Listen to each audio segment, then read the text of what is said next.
Hi, welcome to another episode of Dressing Room Diaries. This week we're outside Sound Control, where I'm going to be interviewing the new jazz hip hop band called Fingathing. Should we go inside? So I am here with Fingathing.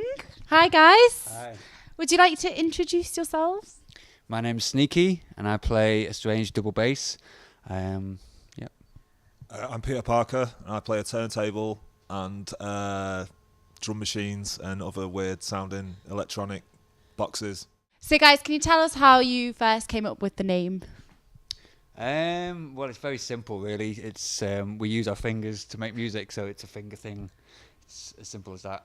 It was probably from a little drunk episode. It's as basic as that.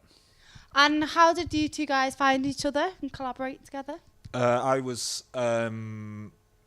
working at Asda and on a checkout, and was desperate to get out of there, and started scratch DJing, and I wanted to kind of win the DMC DJ battles to sort of get out of, working on a checkout and, take up a career as a battle DJ. And I actually did all right. I entered and came second at the sort of heats, but it meant that I got through to the final, and I just wanted to beat the kid that came first. I hated him. I was just because it was to me it was like all or nothing, and that I couldn't afford. Anyway, I came third in the UK final. I beat that guy, which was top, and there was a record label owner who was one of the judges at the time, called Mark Ray, and he's got a label in Manchester called Grand Central. This is late 90s, and I even though I'd done well, I still had to go back to work, and it was like, oh right, so that's it, is it? And well, it didn't really. Anyway, payday came, and I was like, oh well, I'm going to go to Manchester and buy my records as usual, do all that thing.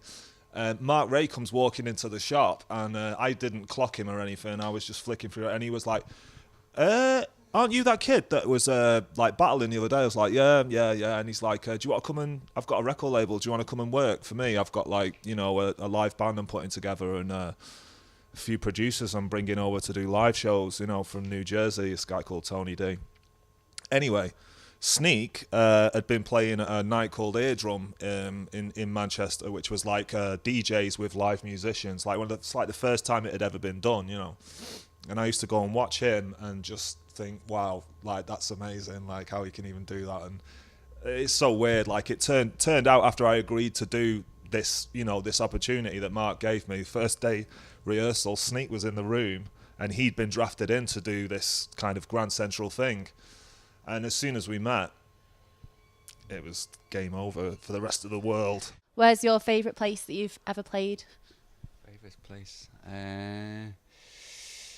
I don't know. The world's a big place. It's a small place as well, but I don't know. We've done quite a few gigs, luckily enough, in Australia. That was pretty amazing. With this band, Rain Christian, that Dan was telling about. People react differently, and in France, I think people are a little more open-minded. They're a little less bothered about fashion and what's trendy, and that's kind of cool. And in the rest of Europe, that seems to be the case sometimes. So it's nice. Have you ever played in Sound Control before? Yeah, a few times, and doing different other things. But we've done I think we've done 3 Fingathing shows. But this one, the last time, it was it was all right. Well, it was really good, but still, we wanted to play in the loft, the top room, and we came to see this metal band the other night called Red Fang, and there was 2 screens either side of the stage, and we normally go. Chris's visuals go in between us, so we were like, well, can we sort out a third one, and then it's just going to be this triple visual madness kind of freakage with me and Sneak sort of slotted in between, because we sorted it all out, so we're really excited. Is there a particular song that's always really well received in the crowd?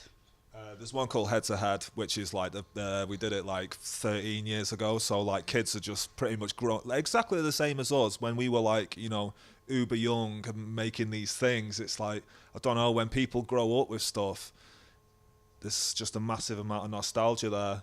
So, as soon as we start that tune, I was like, hey! you know, and it's kind of like, and it's cool because it kind of, you know, I don't know, it's also like an easy one to perform really well. So am I right in thinking that you've just released an album, Return of the Thing? Yeah, it's an EP. It's just a 4-track EP, which is just kind of the beginning of us kind of coming back, because we've been we've been kind of on hiatus, you would say, for a few years. I moved to Berlin, and you know, life happens. Yeah. We kind of, and I think it's refreshing. It's good to go away from things and come back, and we've got a new sort of energy. Lots of things have happened, and now, this EP is kind of the start of our kind of coming back together and starting the journey again. And where can people find it? Is it available on It's iTunes? available on iTunes, on like all digital portals. So you can find it online, and also from our Bandcamp as well, as you can buy it directly from us. Brilliant. Well, thank you so much, guys, for talking to us, and best of luck tonight. It's been a pleasure. Thank you. Thank you.